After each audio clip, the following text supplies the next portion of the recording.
sahabat YKPI, saya Rudi Johan atau boleh dipanggil dengan RJ, kembali hadir ke hadapan Anda dalam sebuah episode yang spesial.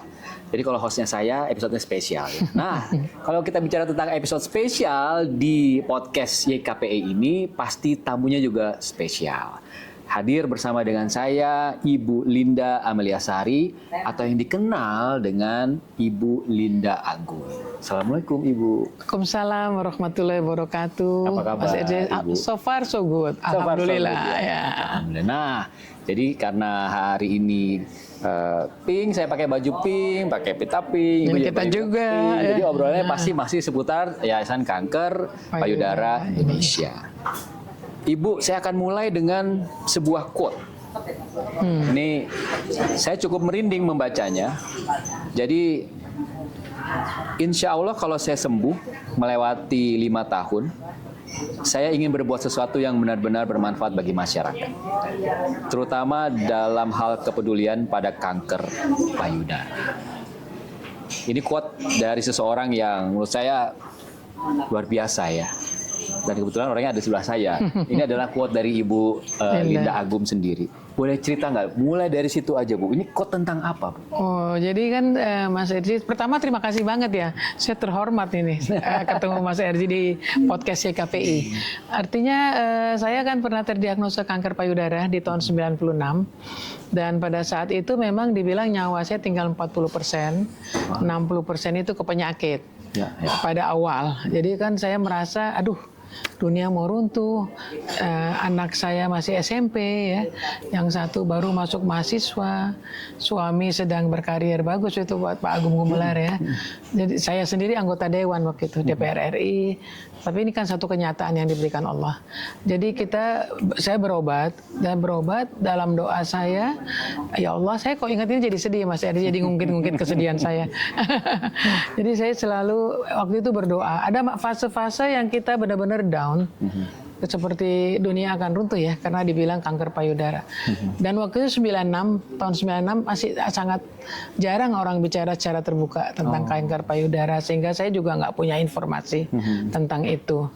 Nah terus saya sempat pada satu titik tertentu saya bilang harus bangkit kita ya, jangan terus di pojok seperti ini.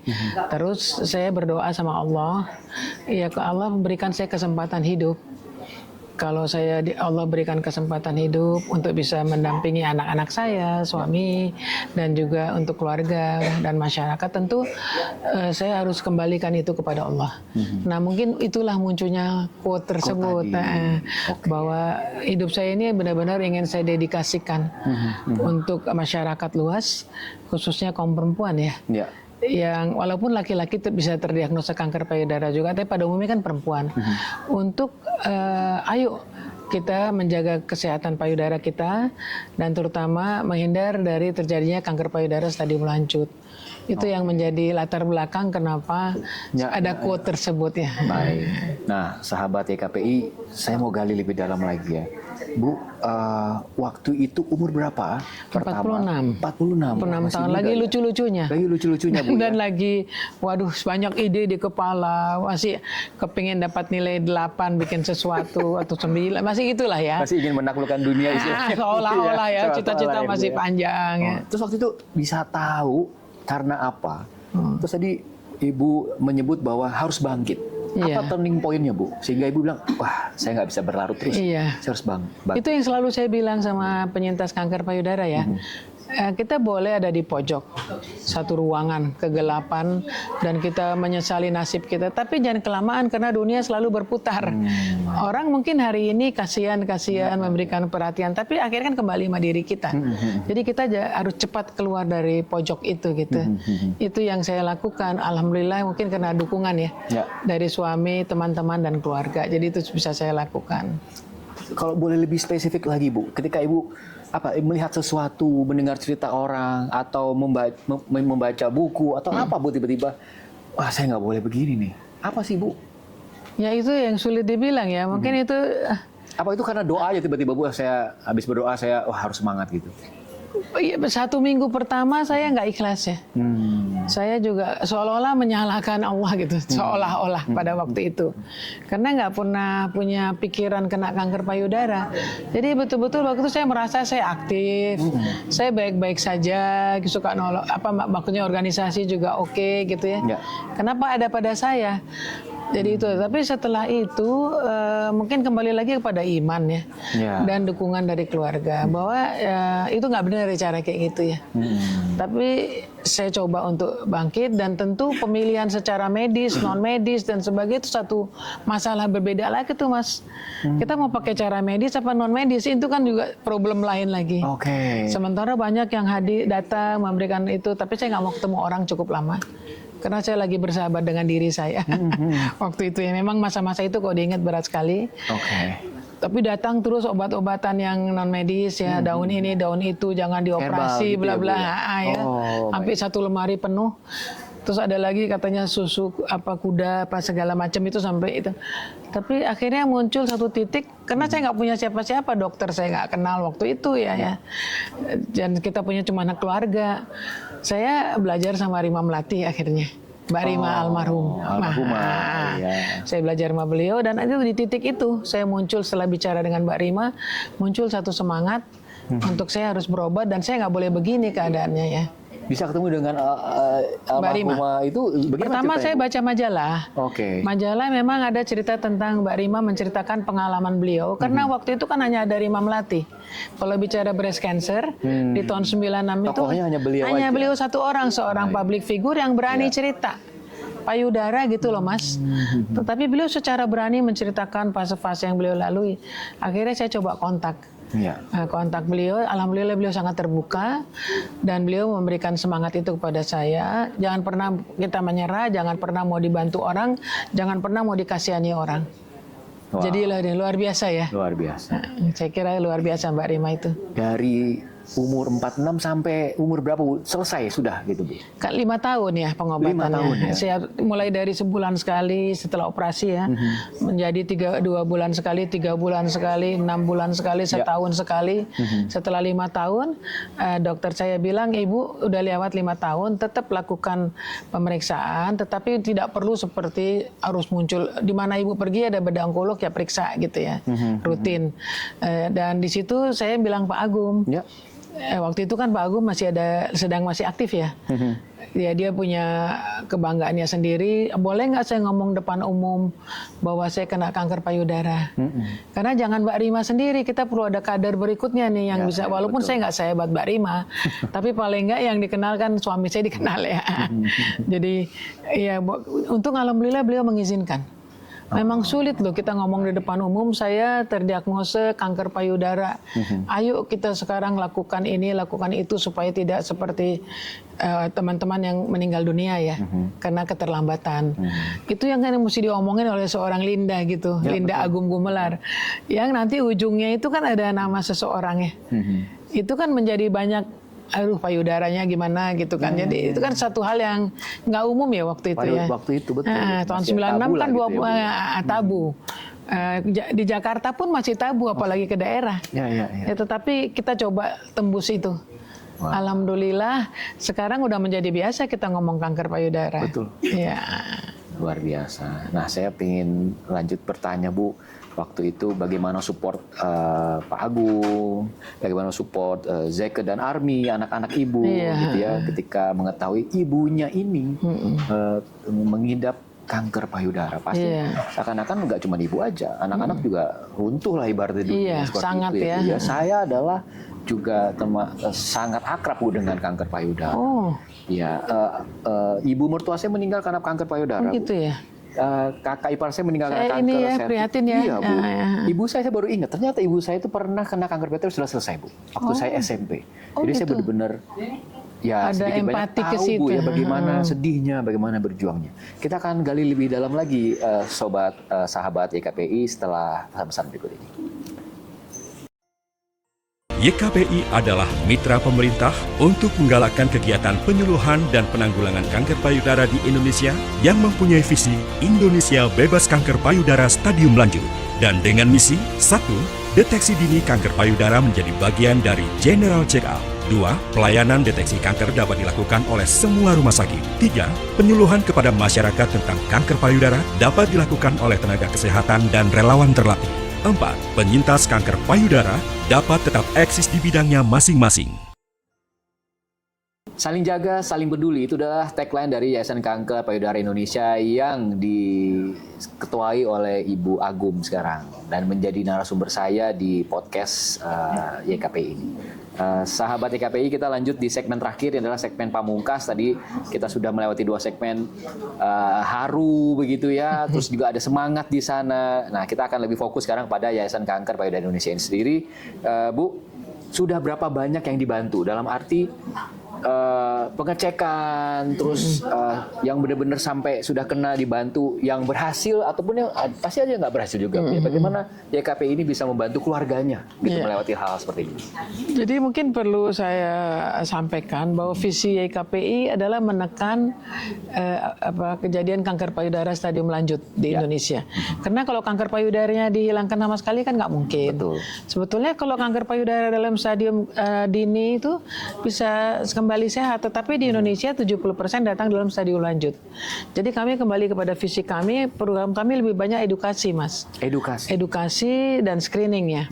Nah, edukasinya itu kita mungkin sejak tahun 2003 udah sampai lebih dari 250.000 perempuan yang kita edukasi di seluruh Indonesia karena kami pergi-pergi. Dan itu roadshow dan itu biaya kami. Yang penting mitra kami itu menghadirkan ibu-ibu atau mahasiswa atau anak SMA.